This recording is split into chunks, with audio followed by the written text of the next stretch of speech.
ini nih. Apa? Siapa yang deketin pertama kali? Yang deketinnya mah pasti banyak ya gitu. Cuman awalnya tuh gue manggung di satu acara yang mengharuskan gue duet sama dia. Sebelumnya lu udah tahu tuh dia? Atau Tahu mahal ini tapi ya udah hanya sekedar tahu belum gitu. kenalan kayak juga? Pas JR dan yang lain. Oh ini mahal ini, oh iya mahal ini. Udah pas pulang tuh kayak judes banget anjing orangnya ya ternyata ya. Gitu. Gitu ya? Karena kan awalnya gitu kan. Karena kan dia tuh mukanya emang kalau diem gitu kayak orang tuh mikirnya sombong lah atau apa. Padahal emang mimik mukanya kayak gitu kan.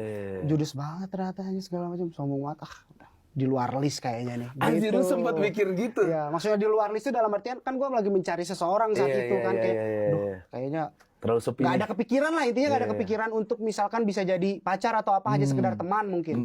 Udah sampai akhirnya kita ketemu, gue liburan di Bali, dia orang Bali kan, tinggal di sana.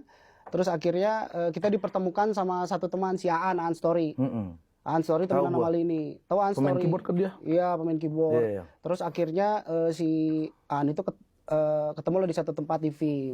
Disitulah akhirnya ngobrol dan ternyata tidak yang gua pikirkan, ternyata dia orangnya baik di luar gitu. ekspektasi lu, di luar dia ekspektasi. mikir, wah ini judes apa segala macam. Iya, baik, nyambung, enak diajak ngobrol. Terus akhirnya ya udah kita ngobrol. Yang bikin gua akhirnya lebih dekat itu adalah ketika kita ngobrol banyak orang, terus akhirnya tuh dengan sendirinya orang-orang tuh pisah-pisah, ada yang ngobrol, ada yang apa segala macam. Akhirnya kita intu sampai ke satu permasalahan itu dia udah nggak ada ibu, gua nggak ada ibu.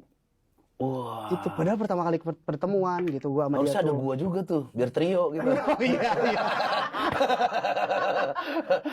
Kok nggak ada ibu diketawain? Parah lu, coba rasain. Anjing lu semua ya. Iya, akhirnya gua ngobrolin itulah. Terus akhirnya ya udah ngobrol, terus komunikasi intens karena dia kan pulang duluan ke Bali, gua masih di Bali gitu waktu itu.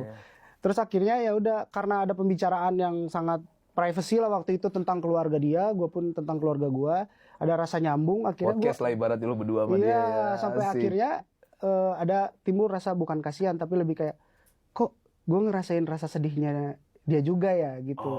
Apa yang dia rasain udah sampai menyentuh perasaan lu. Apalagi sampai akhirnya punya ada pikiran bahwa dia kan cewek sendiri. Orang Bali tinggal di Jakarta sendiri, sampai ada pemikiran kayak dia sama siapa? Gila, udah ada langsung perasaan dalam banget.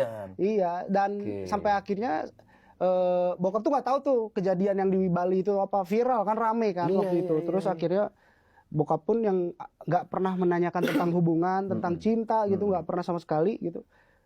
Nah giliran ke si Neng ini tuh tiba-tiba intu juga gitu, tiba-tiba kayak ini si Neng ini deket beneran atau gimmick, katanya. Gimmick dari mana kata gua. Nggak semuanya jadi duit kata gua tuh. Masih nanya gimmick. Gimmick dari mana? Enggak, emang deket kata gua tuh. Iya, ayah kok asa kayak beda ya kalau sama Neng ini gitu. Lega juga kan kayak tumben nih bokap nih tiba-tiba kalau gua ngomongin cinta. Ini gua nggak tahu ya antara dia ngomong gitu tuh memang mau gitu atau dia juga pengen terbuka kalau dia juga punya pacar waktu itu gitu. Gua nggak tahu. Sekalian gitu. Iya, nggak tahu. Sebenarnya Bapak juga ada nih. Bisa jadi. Waktu itu bisa jadi kayak gitu.